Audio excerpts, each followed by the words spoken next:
Welcome to Always Authors, the literary podcast that presents two authors in candid conversation.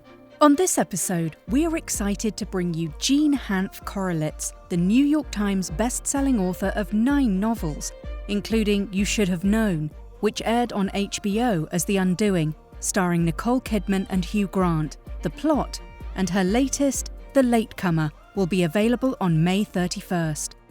She is joined by Emma Straub, the New York Times best-selling author of 5 novels, including her latest, This Time Tomorrow, and All Adults Here, currently in development as a television series. These Manhattan natives share their love of all things New York, the pleasure of incorporating childhood nostalgia into their novels, and how operating a bookstore may be harder than writing. Inspiration starts now. Hi, Emma. Hi, Jean. Oh, there's my dog making an appearance. He's comfortable. He looks very good. Yeah. Why not? Well, but so my first question for you, Jean, is if you were already working on this book when the pandemic started, or was this totally fresh? I mean, like how? Oh, no, it was very dramatic because I was working on The Latecomer, which is now a book, but was then a mess. And my beloved editor kept turning it down. She kept saying, it's not ready. You have to write it again. And I was so deep in the weeds in this book that I was very frustrated and couldn't see my way out. And just before the pandemic started, I was in her office having a very sad conversation about why she wasn't accepting the book again.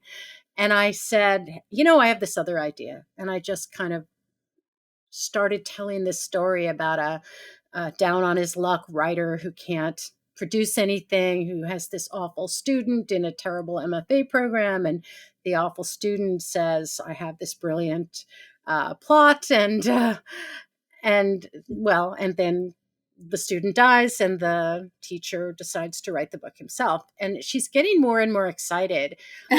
And I'm starting to think, maybe this is something. And then I get to the part where I tell her what this brilliant plot is. And I'm afraid to tell her because she's read every book ever written. And I'm sure that when I tell her what this plot is, that she will say, oh, Emma Straub did that one, or Nathan Englander did that one, or Jennifer Egan did that one. I was going to have my balloon popped right there. And she didn't. She went, oh my God, that's amazing. So the next day she bought both books. Wow. The one that was not working, that she wouldn't buy, and this one that didn't exist. Wow. And she very wisely, and by the way, I've never had a 2-book contract, so that in itself was pretty great. But the vote of confidence at that moment was incredibly reassuring. And she said, why don't you put down this book that is not coming together and write this other thing? Take a little time away from The Latecomer.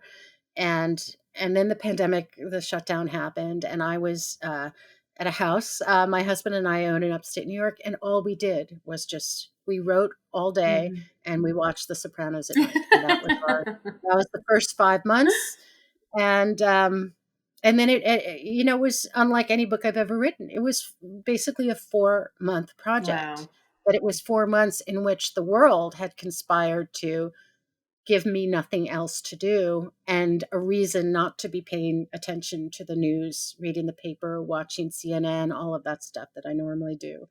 So it came rushing out. It required very little revision. And a few months after it was done, I picked up the Latecomer manuscript and ta-da, I could see what the problem was and I could see how to fix it. So it still had to be written a few more times, but we were on the right track, and so it may look, from the outside, it may look like I rushed this 450-page novel in the last year, but that is not the case. It was substantially written before and refined and solved. It was solved after the plot was written. Yeah. So I may look prolific, but You're prolific. You're like half my age, but you've written almost as much as I have. Every time I know there's a new, you have a new novel coming out, I'm like, how does she do that? She has little kids at home and everything. I mean, but then again, like compared to, some other women I know, I'm slow. Like Which other women are they? I don't know. I mean, like Ellen Hildebrand, or I don't know. I mean, there are so many people, like like my friend Jasmine Guillory, who writes romance novels. Her first book came out, I think, 3 years ago, and now she's on her 7th book. Well, I don't know. So I'm going as fast as I can. That's No, true, don't. I mean, you don't. No, I mean, do what you need to do. No, I certainly don't feel like I could or want to write any faster. That's for sure. And also, like, on the flip side of that, All Adults Here, my book, my most recent book, took me twice as long to write. Mm-hmm. And I mean, that one I wrote with 2 small children while opening the bookstore. It was a horrible nightmare. Like it was terrible. And it was the most tortured experience I've ever had in terms of editing and drafts and just rewriting and reimagining. And so I don't ever want to do that again either, Yeah. Like I like it when it goes smoothly. Well, like don't we all? I mean, are you one of those rare people who likes writing, or are you like the rest of us who like having written? I do like writing. I mean, what you just said about writing the plot during quarantine, I feel in my bones, because when in March of 2020, I was about 50 pages or 60 pages maybe into a novel that I was writing. And I was just getting into it, but like it had required some sort of travel research that I'd done. And I was really excited about it. But I couldn't do anything because I was suddenly homeschooling my 2 children and without childcare while my husband was at the bookstore all day, every day, basically by himself, Mm-hmm. shipping out books. So there was no time to write anyway. Right. But then by the time I had childcare again, it was October. And at that point, there was no way I could go back to to the book I'd been writing. Like it was like a silly book. It was in a good way, like in a fun way and I will write silly books again, There's but a like, place in the world for silly books. oh, for sure. But like it was a fun one, like it was a really fun book. And you weren't in a fun mood. And I was not in a fun place. Right. And my dad, who is the writer, Peter Straub, who many people love.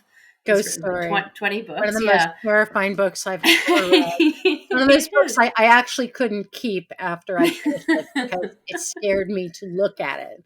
Yeah, he's very scary. He writes very scary books, and he's a very not scary person. And his health has not been good for a long time. I would say for 10 years plus. But it got very acutely bad during the pandemic, and he spent several months at Columbia Presbyterian Hospital.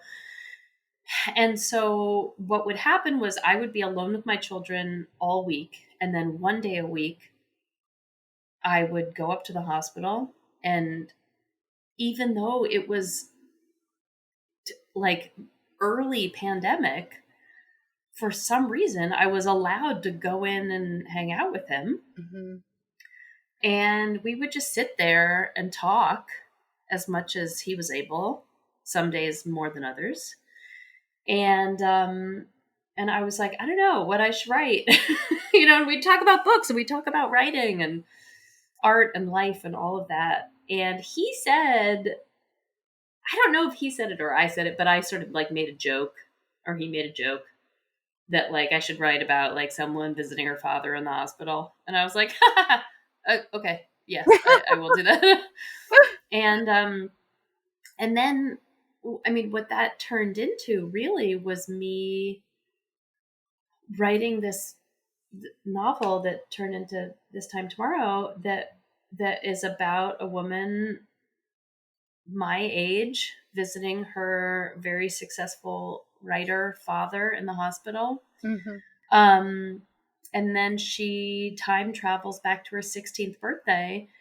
And I mean, I think what I love the most about the time travel in the book is that it's the time travel that I would actually really like to do. Sure. Yeah. Which is just sit at the kitchen table on the Upper West Side with my dad and watch Jeopardy and drink Coca-Cola and smoke cigarettes. So you're not killing Hitler. You're not, yeah. No Hitler. No Trump, nothing. No, nothing. Just the normal stuff. Just like a Jackson Hole hamburger. I just finished the book. As I told you, it was, I think it would have been powerful anyway, but because my father just died in January, it was so beautiful and it was so kind. It's a very kind novel, and I was really, really moved by it. Not just as a bereaved daughter, but because I loved the way you wrote about New York. Did you grow up in Manhattan? Mm-hmm, yeah, right. West 85th Street. West 85th. I grew up on East 85th Street. Oh my God, you're like a whole different kind of person. I know. But the way you kind of chart the movement of the city and the progress of the city through the appearance and the disappearance of places. I think there was one point where you referred to us all as frogs in the hot water, and New York City as the hot water. That was just so perfect. I still walk down streets and see the places that were there when I was a child. But at some point, I think I just accepted that movement, that constant replacement and replenishment is part of the life of the city, and we should, do whatever we have to do to take joy in that, because it's not going away. I mean, it is going away. That's what it is. Yeah. But the other great thing about it is that you are writing about the neighborhood where I am right now. So, I mean, I go to the V&T. I've never had a pizza there, but I like their pasta very much. You gotta get a pizza. It's the thing about the thing about a V&T pizza. So I went to elementary school at Cathedral right across the street. Oh, did you? Wow. St. John the Divine. And so V&T pizza, like I probably had a V&T pizza, I don't know, like once a week, like my whole life. And the thing about it is that it really does pool into a molten. You described it very graphically. Yeah, I mean, it's absolutely liquid. It's an absolutely liquid and center. And that's on purpose, would you say? They're doing that I don't think so. But it's wonderful, and I can taste it right now, you know? Well, I will, next time I go, I will do that. I will break away from my take a picture and send it to me. I will. Of course, the Hungarian pastry shop is important to anybody who's ever gone to Columbia or lived in this neighborhood. and I've written there. I mean, I love that they don't have Wi-Fi on purpose. Yeah. If you go in there, you're on your own. You got to work. So, this has been a good neighborhood for us, although I'm hoping to move at some point soon. We landed in a good place, so I was happy to see you celebrating it like that. Did you grow up on Pomander Walk? I didn't even know it existed. Yeah, it's real. No, I grew up on a regular old block on 85th Street between South Park West and Columbus, which was a wonderful block. And my parents lived there until about 6 years ago.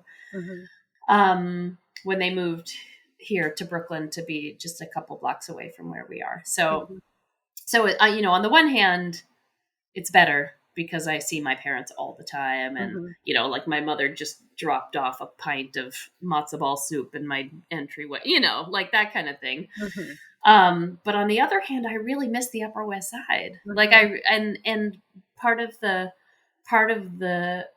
real joy. I mean, going back to your question of like enjoying writing, the joy that I felt in writing this book was that it was Mhm. like I'm just there. I can Yeah. close my eyes and be on any of those corners where I Sure. was a kid and a teenager, and I miss it. I miss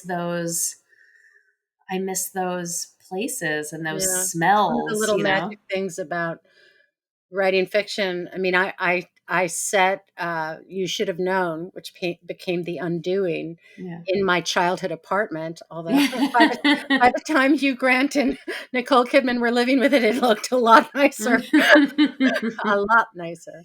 Um, yeah, but there was that kind of pleasure of inhabiting those rooms again, and yeah. Yeah. Yeah. So yeah, I guess it's a lucky thing, a lucky kind of side gig that we have if you're writing fiction, that you can access those places. You can eat that pizza Yeah. again and Yeah. I think live in it's, those it's sort rooms. of like being like like your own personal medium or something, like being able Yeah. to go back. Yeah. And I mean, it's funny, like now when I'm in the neighborhood, when I'm on the Upper West Side, it looks so different to me. It looks so different to me. But of course, I know that to all the kids who are 5 years old now, like this is it for them, and like this is the moment Yeah. they'll go back to. I don't know. It's Yeah. I'm so glad you didn't take your own kids out of the city. I think this is a fantastic place to Oh grow God, up. yeah, yeah. No, I mean, I feel like I'm writing a little thing for for our blog for Books or Magic about several of the booksellers are writing about their hometowns and how their hometowns are depicted in fiction, and everybody has their favorites, and it's so funny. I mean, I don't know how you feel about it with New York City, because there's so much. Obviously, there's so much. I mean, not just fiction, but fiction, nonfiction, movies, TV shows, art, depicting New York City in all of these different ways. And sometimes, I mean, certainly before writing this book, I was like, ugh, I don't really want to do it. Like, I'd written one thing. My book, Modern Lovers, takes place in Brooklyn, but it takes place in Ditmas Park, which is a neighborhood that's like filled with leafy trees and Victorian houses. Like it doesn't look like New York City, what most people think Hmm. of as New York City. But it's hard to be like, yes, the story that I want to tell needs to be here. It needs to, like, I need to add to this. I need to add to this pile. Even Yeah. though, Well, we do have a justly large pile. Uh, yeah. New York is the crossroads of so many lives, but I mean, I've always thought that Kathleen Shine did a marvelous job writing about New York City. I love her New York novels. You know what you were saying before about putting aside the book that you were writing before COVID. I was thinking as you were speaking that that's kind of what happened after 9/11, where a lot of people put down what they were writing for various reasons. Ironically, some people put aside their books in progress because they felt that those books were silly, that they weren't, Yeah. who cared about whatever when this incredibly horrific thing had just happened. That wasn't why I put aside what I was writing. I was actually writing a really heavy novel. It was a historical novel. I never tried to do that before. Will never try it again. Having to do with the Holocaust. And I put it down because I felt for the first time in my life that the awful thing in the rearview mirror was no longer the Holocaust, that something had Mm, happened that had shoved the Holocaust out of that chair. And now there was this awful, awful thing that had just happened. And my bizarrely, my reaction was that I wanted to write a light and kind of sweet novel set in a New York City where that had not happened yet. Right. So I ended up writing this novel called The White Rose, which was set in the 1990s in New York City. And that was almost a pleasant experience. I can't help it. I mean, I'm not like you and Meg Wolitzer, who just love writing. But it was meaningful. It gave me solace, and it was a selfish thing to want to go back in time so that I could, assuage my own sadness. But that's what I needed, so that's what I did. And I never went back to that other novel. It remains, I think, the only novel I ever really abandoned in the middle. But anyway, I really loved your book. It's so funny because I keep telling myself that I don't like novels about time travel, and then I keep finding exceptions to them. But I have to say that until I read This Time Tomorrow, I would have said that the novel that really defied what was the sort of exception to the rule was once and again. No, from time to time, from time to time. Time and again. Time and again. Jack Thank Finney. you. Thank you. I also read the sequel, which is Yeah. called From Time to Time, and that's Mhm. by Jack Finney.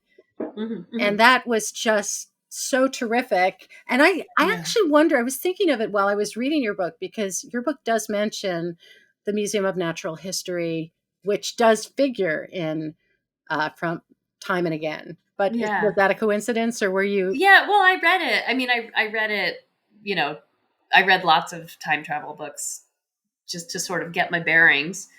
And that one I loved because it's Upper West Sidey. It's the Dakota, like Right. basically Dakota. the And he knows that it's worked because he can see the cleaner in the Natural History Museum through the Yeah. window. And then they realized that if it were still the present day, he wouldn't have been able to see it because of all the Yeah. buildings that would have been built between the Dakota and the Yeah. Natural History Museum.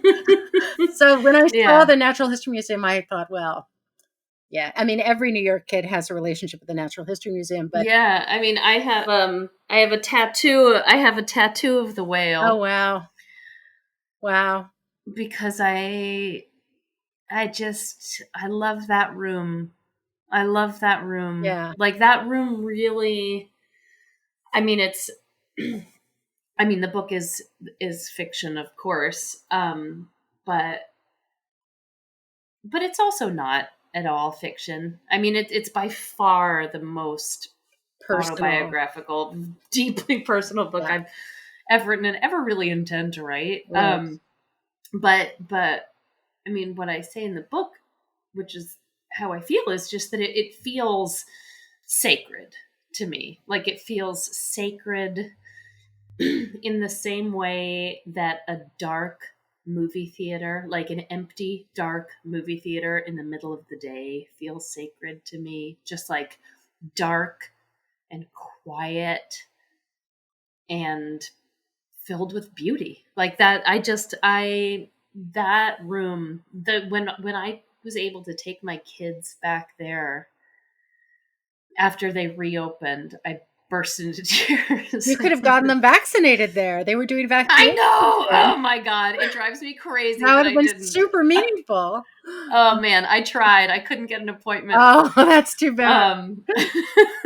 That is too but bad. I mean, yeah, no, I love that. I love that. Yeah. I mean, I love that whole museum, but that room really, just it really does just make my heart beat a little bit slower. Well, it's special And- to us. Yeah. I must say, I never understood how unusual people considered it to raise a child in the city until I got to college. And then they would say, where are you from? I'm from New York. Oh, you mean like Long Island? No, New York. You mean like Westchester? No, New York. But they Oh my couldn't God. grasp that, we stayed there at the end of the day. We actually slept Yeah. there and got up the next morning. And it was so funny to me that there seems to be this assumption that the minute, the test comes back positive, I mean, the Yeah. pregnancy test, Yeah. you Yeah. call a realtor in Scarsdale and off you go. But Oh God. if you can stay, Repulsive. not that there's anything wrong with Scarsdale. Well, I have to, to be completely honest and say that I did do 25 years in New Jersey for my husband's job. Yeah. But when our younger child was about to start high school, I said, "This is our chance. Let's move back in," and we did. But I'll never leave again. I mean, I may leave the island of Manhattan to see other places and do other things and visit people, but I will. This is my home. I am not going anywhere. I have so many friends who've left New York, especially during the pandemic. So many friends with small kids moved away. And I couldn't anyway, like because of the bookstore and my parents, like I couldn't anyway. But yeah, I mean, I understand that life is easier in other places, where you can like get a parking spot in front of the grocery store, things like that.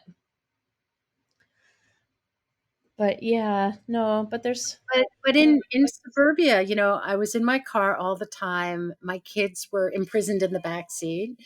And when I moved to New York, I mean, I think it took my son about 4 days to go from being this suburban kid who'd been driven everywhere to Yeah. bye, mom. And, I was so happy for him that he was free to discover. Yeah. So, Emma, I noticed that Always Authors is sponsored by Bookfinity. I thought that was a perfect match for this kind of podcast. Fellow author Carrie Mayer is going to tell everyone a little bit about it, and then we are going to come back and talk about the desert island books we've picked for each other. Hi, I'm Carrie Mayer, author of the national best-selling book, The Paris Bookseller. So I'm not just a writer, I'm an avid reader. And since Always Authors is sponsored by Bookfinity, I wanted to tell you a little bit more about it. Bookfinity is a website that is built by readers for readers, so you can get personalized book recommendations, create and share your book lists, review books, and refer friends to earn rewards. You start by taking a quick quiz to discover your reader type, and once you complete the quiz, you'll be taken to your My Bookfinity account. I took the quiz and got my reader type. I am a heroin addict, which is so accurate because I do love strong female leads. Now when I log into my Bookfinity account, I will get personalized book recommendations based on my reader type. Bookfinity also has a like it or lose it function, so I can quickly like the books that I'm interested in or lose the ones that I'm not. And it has a unique review system that goes beyond a star rating.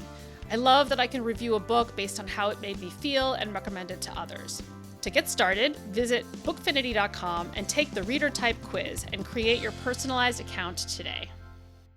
Every episode of Always Authors supports independent bookstores around the country. As the owner of Books Are Magic in Brooklyn, I very much approve this message.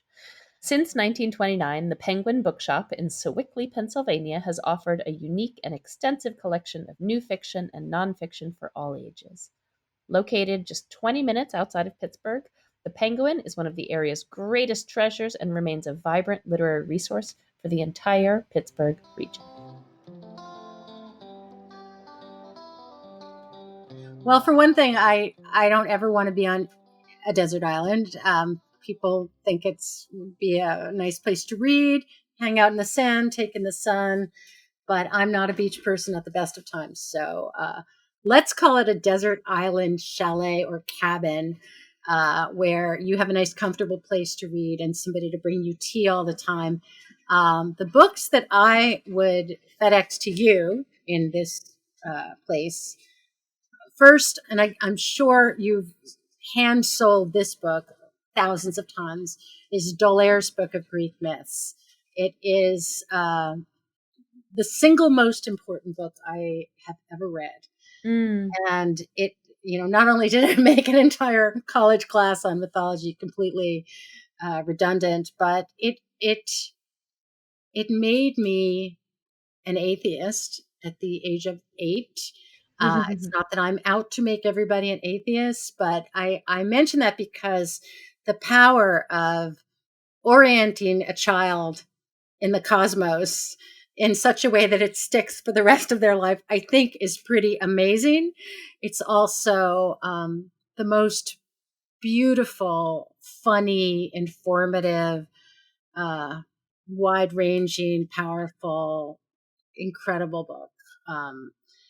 I'm sure you sell it over and over and over again in your bookstore. I routinely give it to everybody I know who is pregnant. I was like, forget it, forget the blankets. I'm going right to Dolaire's Book of Greek Myths. So that should keep you happy for a while. The second book that I would give you, you're a little younger than me, so maybe a lot younger than me. So I'm guessing you might not have read this book. The Odessa File by Frederick Forsyth is a great favorite of mine. I'm something of an evangelist for this book. I have talked about it and written about it many, many times over the years. I read it when it came out in the 1970s. I think it has one of the great plots. It has a wonderful plot twist. It's really well written. It's incredibly suspenseful. It was made into a very good film with Jon Voight, but I don't like Jon Voight at the moment. So I'm not allowed to enjoy the film anymore. But it's just, page turner does not even begin to describe it. It's such a wonderful book. Enjoy it. And my final selection for you is, and I wouldn't be amazed if you've read this book, but most people have not. So it's a book written in the 1950s by Neville Shute, who is a British-born novelist who wrote a lot about Australia. He's probably best known for a novel called On the Beach, which is a kind of post-apocalyptic novel about Australia, which I have not read because I can't bear anything post-apocalyptic. But he wrote this novel called A Town Like Alice, which I think many writers of fiction will get a lot out of because it is a genre-defined book. It is a war novel. It is a romance. It is an adventure story. It is the great novel of Australia, and it doesn't even get to Australia until the final third. It is such a beautiful book. I once got in a fight with a bartender in Alice Springs about this book. He said, "Why are you here?" And I said, "I'm here because of A Town Like Alice. Have you read it?" And he said, "I don't read those romances." And I was like, "It's not a romance." And we're fighting with each other. It is such a great novel. It's also one of the few novels I've ever reread and found it to be better the second time. So those are my picks for you. And you're going to have a great time in your desert island chalet with those books. Okay. All right. I want to give you a little range because who knows what mood you're going to be in. Like if you're stuck on a desert island, I know you don't even like sand. You're going to be miserable. Okay. So let's say you want something that is so quick, like so immediately immersive that you are no longer aware of the sand that is bothering you on this desert island. Marcy Dermansky's Bad Marie. Have you Never heard of it. I'm thrilled. So Marcy's amazing. Marcy's one of my favorite novelists. She's got a new book coming out this summer. She's terrific. Bad Marie is maybe 10 years old or so. And it's delicious and delightful and bad. It is bad. It's about a woman who has been in jail, gets out of jail, and gets hired as the nanny for her for her childhood friend. And I'm not giving anything away here. This all happens very quickly, right away. She sleeps with the woman's husband and steals her child and goes to Paris. Sounds awesome. It's wonderful. Love it. It's great.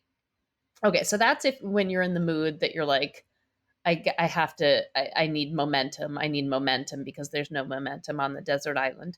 Let's say you don't want momentum. Let's say you want to really slow down.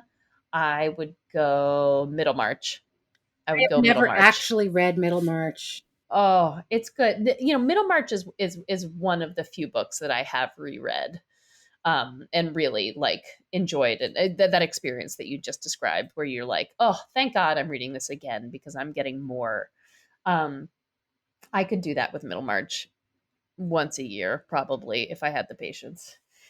I don't always have the patience. But it's the kind of book where you could spend a week reading a page and be Right. happy, you know? Just I'm so amazed I rich. haven't read it. I mean, I've read a lot of other George Eliot, and I've certainly seen all the movies, but Yeah, for yeah, some reason, I never yeah, actually read it. Okay, I'm gonna read it. yeah. It's really good. And then maybe if you're in like okay, now I'm stuck on this desert island. I've read all the books I brought. I need something a little more like introspective. I need to like sort of plumb the depths of my own imagination kind of thing. I would recommend a Linda Berry, one of the Linda Berry What It Is, or she has a few books that are all these like guided exercise basically, like how to make comics and how to make comics makes it sound very elementary, but it's really about like just filled with prompts. Like think about all of the other mothers from your childhood. Make a list of 10 mothers who you encountered as a child. What did they have in their refrigerators? What did they serve? Things like that. And you're just like, oh my God, all things that you never think about, like that are still hiding in the It's folds of your almost like a brain. writing exercise. Yes, it's full of writing exercises and drawing, and she's just like a true genius, So I would say, yeah, Linda Berry, George Eliot, and Marcy Dermansky, Bing Bang Boom. Okay, I'm good, and extra credit because I haven't read any of them. Oh, good, Whereas I'm yay! sure you have read Dolaire's Book of Greek Myths. Yes, but that's the only one. I hadn't read the other two, so pretty good.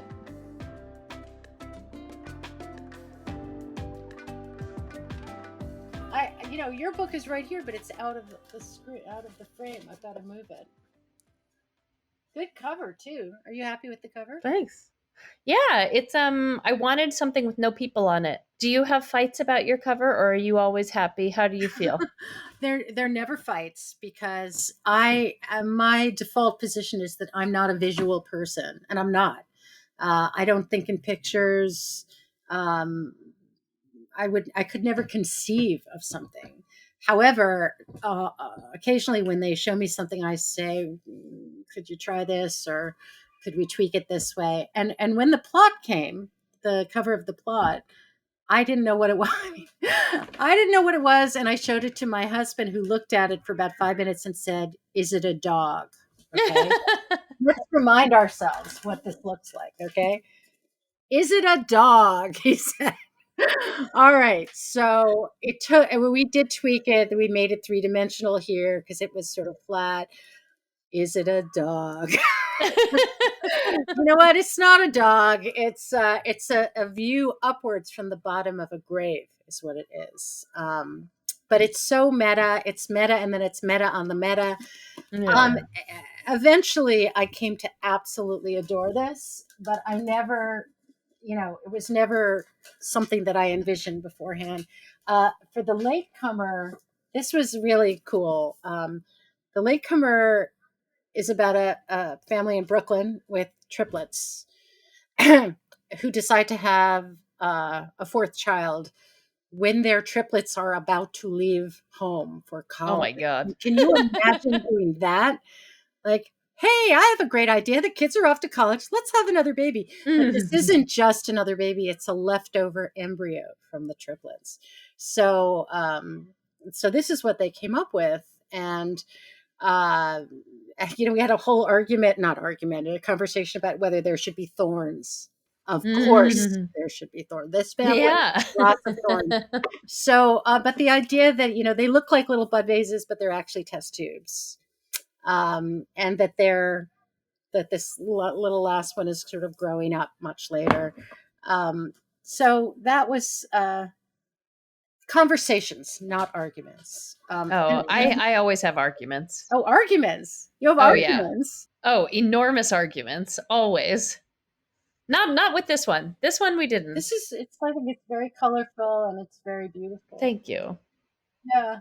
I don't remember the covers of your other books, and they're in the S's. Yeah, there's like, I mean, I will say, like, I always end up happy, but I have, yeah, I don't know. I mean, my husband, although now his job is running our bookstore, for the 15 years before that, he was a book designer. And so we just have conversations about book design like all day, every day. Right. And so I always have a lot of opinions. So wait a minute. Is he the one who came up with the idea of painting that mural on the side of your bookstore? Oh yeah, we're talking about the mural. So so our bookstore is on a corner, and when we rented the space, there was a gigantic mural of a motorcycle there.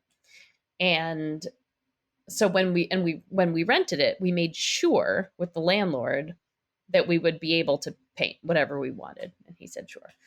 And it took us maybe 6 months to figure out what we wanted. Because, it just seemed like such an enormous commitment, like painting something like this gigantic wall. And at the time, our then 3-year-old was really into the Super Friends TV show from the 70s. I don't know what that is. it's like a superhero cartoon. Okay. From maybe the late 70s or very early 80s. Oh, wow. And the logo is Super Friends, and it's a burst, and then the superheroes are all running on top of the letters. And we were just like, yeah, that's what we need. That's what we need. And did you envision that every author would want to be photographed in front of this thing? No. I mean, we're so dumb is the thing. So we have this amazing sign painter, this guy who's, I would guess he's in his late 30s or early 40s. But he's this amazing old-fashioned hand painter. He's a sign painter, and he paints everything by hand so carefully. And he'd painted a lot of things around the store for us, and we showed him told him our concept, and he made it. He drew this beautiful sign.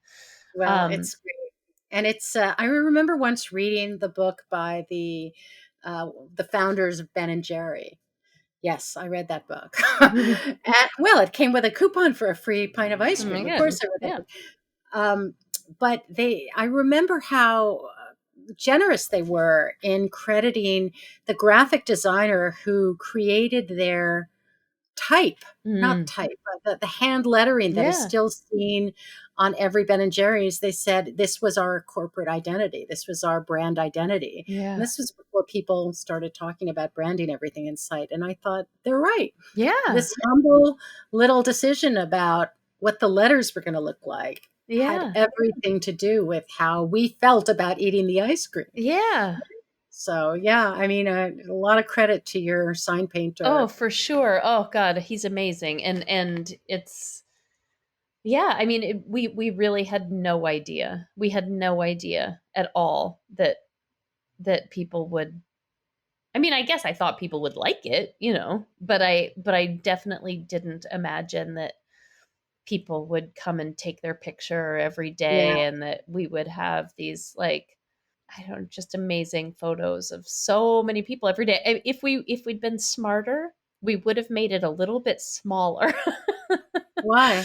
Because I can tell you from personal experience that really, in order to get the whole thing in a camera frame, you have to stand about 2 feet into the street. And sometimes there's a car parked there, and you're like, this car is harsh in my mellow. Yeah. So if we'd made it just a smidge smaller, it would be even better. Well, maybe you can have it repainted. No, But no, I no. know because I've read that your that opening the bookstore really was a response to the closing of Book Court Yeah, on yeah. Court Street, Mhm. and there's actually a scene in Book Court in the new novel in Ah, the Latecomer. And a lot of people were very distraught by the closing of that bookstore, but only one went and opened another bookstore. So, I remember thinking, gosh, I hope Emma knows what she's doing. I It's like didn't. opening a restaurant. It's Yeah. just, why No. not just dig a hole, throw the money in, set it on fire, and then fill in the hole? I mean, honestly, it really is. It really was like going to a restaurant or thinking like, I like food, so I can run a restaurant. It basically is like that. Where, I mean, my husband and I, there were things that I knew we would be good at because we were good at them. Like I never worried about the books. I never worried about the writers coming. I never worried about selling stuff. I never worried about like merch. I like there were things where I was like, "Oh, we are going to be amazing at this." But running a business, we had never done that before. We had never managed other people before.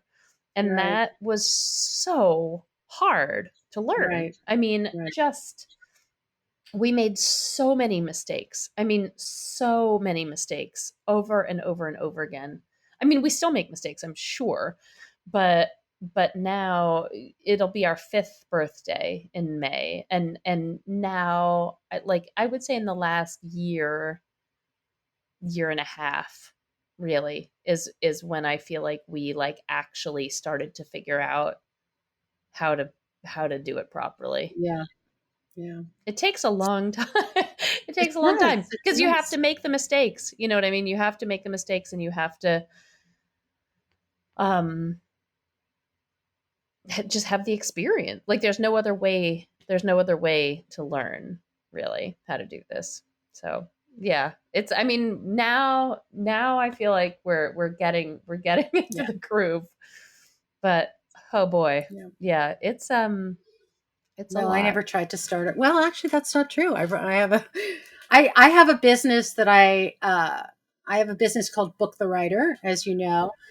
It's not a business I'm going to send. Well, my kids are already in college and or out, so, but I would not have been able to send them to college on what I make from it. But I'm not in the red, so I'm happy about that, and I love doing it. I basically set up these events with authors to talk to readers, usually in beautiful New York City apartments, now online as well.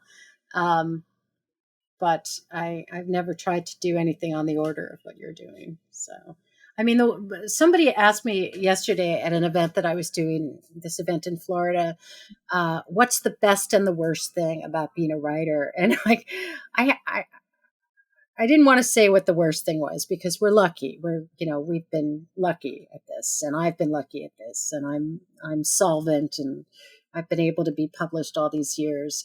But no hesitation with the best thing. The best thing is you can write in your pajamas and nobody will know. You don't feel like taking a shower. You don't feel like getting out of bed. You can still do a full day of work, and that is, oh my God, that is so wonderful. Um, I don't even have to dress my top half for Zoom, Yeah. to go to the office on Zoom. It is, and as I said before, the plot was written basically hiding under the covers in my bed, Yeah. but it's still a book and nobody Yeah. knows except I just told them. So, that I feel very fortunate, and I've been doing this for a long time since I was, well, it's the only thing I ever wanted to do. And I did have a proper job once for our Strauss and Giroux, where I wrote rejection letters basically all day long. But this is the thing that I have wanted to do since I was a child. And I am in, although I spent most of my career feeling that I was not succeeding, that others were doing much, much better because they were. I am unbelievably grateful that I am where I am with the people I'm with, in particular, my agent and my editor. with a solid body of work and the prospect of more. So I have zero complaints, and I did it all in my pajamas sometimes. So it's been a good career, a surprising career, Yeah. but a good career. That's the best. What more can you ask for? You know, that's the best.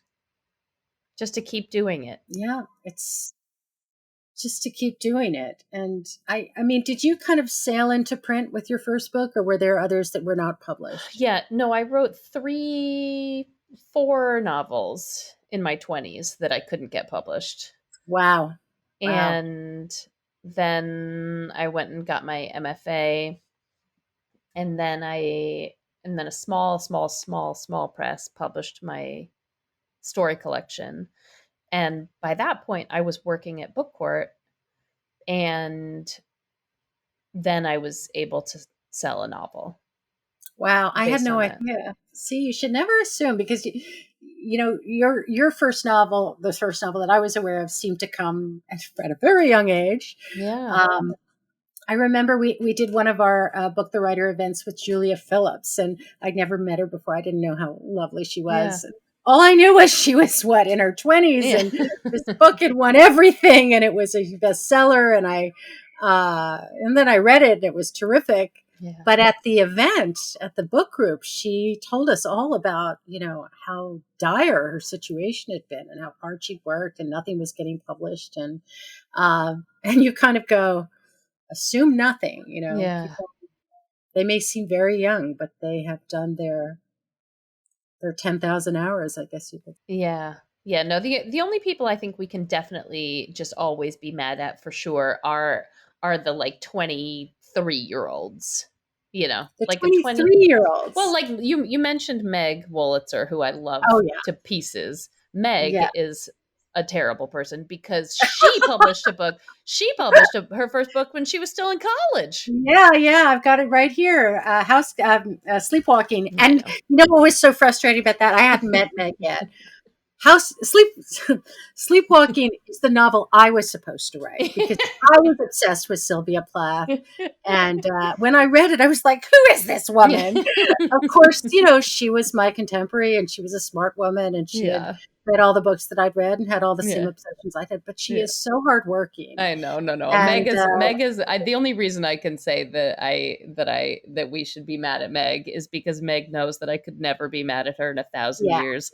And the only reason I could be mad at her is because she is that one person I know who really, really loves to write. She's like, I cannot wait to get to my desk every day. It's like, even when I'm walking the dog, I'm working. And really, but when do you watch The Bachelor? You know, that's what I want to know. She doesn't watch The Bachelor. That's the answer to that. So listen,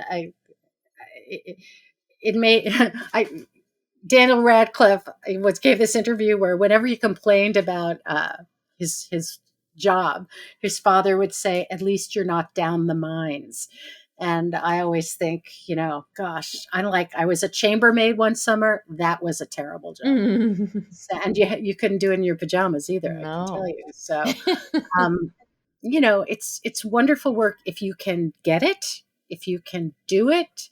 And those are two big ifs. And I'm just incredibly grateful that I'm where I am at this point. Yeah. Yeah. Me too. I have a few more books to write. I'm not sure what they are. I once met Josephine Hart, who wrote Damage. Mm-hmm. She was an Irish novelist, and she told me I always knew I had 5. I knew what they were. I wrote the first one, then the second one, then the third one, then the fourth one, then the fifth one, and that was it. Wow. And she died shortly after the 5th one. Wow. So we'll never know if which of those events might have influenced the other, but she said, I always knew I had 5. Wow. How many books have you written, Jean? Including the ones that weren't published? Or just the ones that have been published? The ones that are published, about to be The Plot was number 7, and The Latecomer is number 8. Plus, I wrote a middle grade reader called Interference Powder. And I wrote a book of poems, And yeah, so that's all. That's all. Well, so that's 9. Yeah. That's 9. Yeah. Well, the middle Yeah. grade reader took as long as a novel, as an adult novel. Sure. So, yeah. And then I have an idea what I'm going to write next, but I haven't started it yet. It's been a very frenetic year between the Latecomer and the plot, and with my dad's death, I just want to be quiet and Yeah. not berate myself over not writing right now. But soon I will go back. I have no idea. I'm so glad your Thank father's you. okay, Thanks. by the way. He's Yeah. good, and he thinks it's so funny. Like whenever I just got a starred Kirkus review, and I forwarded it to him, and he read it, and he was like, "Oh yes, very good, very good." It's a shame they don't mention me though. He just wants to be. He wants full credit. He wants full Well, credit. I mean, doesn't he deserve Yeah. full credit? He does. He Yeah, does indeed. it's his I'm idea. like, Dad, it's not. I'm not in charge. I'm not writing them. I know. I remember when I was a kid, my father asked me if I thought I had a novel in me. I think I was about 10, and I because he wasn't an artist. He was a doctor, and he didn't really understand how it was supposed to work. And I said yes, but I was lying because even then I was terrified of writing fiction. The idea of it was just completely, absolutely horrifying. How do you do that? How do people do that? How do they write "It was a dark and stormy night" and get all the way to the end? All the decisions you have to make and all the stuff you need to know and all those sentences you have to write. And I wanted to do it. I already wanted to do it, but did I think I could ever do it? Absolutely not. And then, unlike you, I was never a short story writer. So I didn't even have that kind of elementary step of, trying an abbreviated version of it. It was just straight off the cliff. Yeah. But I did do it eventually, and he loved everything that I wrote. So that was very gratifying. He didn't make it through. Heartbreakingly, there was his page holder was in the place in the Latecomer where he got to. So Oh my gosh. it was only about 150 pages in. Oh. Oh well. Oh. Yeah. Oh. But he loved that, because our name Korelitz is actually not that common. And whenever a novel of mine came out, people would come out of the woodwork, distant cousins and things like that. And he just loved that. But how meaningful, Jean, though, to have that book be the last book he was reading. That's incredible. Yeah. That's incredible. Yeah. Oh. He was a great reader. He loved to read. He loved to read history. And, yeah, he was, over the pandemic, we enrolled in an online course about Jewish gangsters together. That was a lot of fun through Hunter College. So, wow. Anyway. Oh, I love that. I want to take the Jewish gangster class. And it was such a pleasure to talk to you today, Jean. Thank you so much. Thanks. I love it. Me too. And thank you for writing this book. It hit me at the right place at the right time, and it was very powerful experience to read it. Thank you.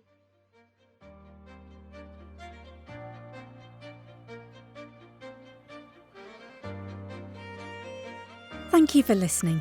Please visit alwaysauthors.com to learn about upcoming episodes, to read a transcript of this episode, to buy the books discussed here, and for more information about our sponsors, bookfinity.com and Buxton Books.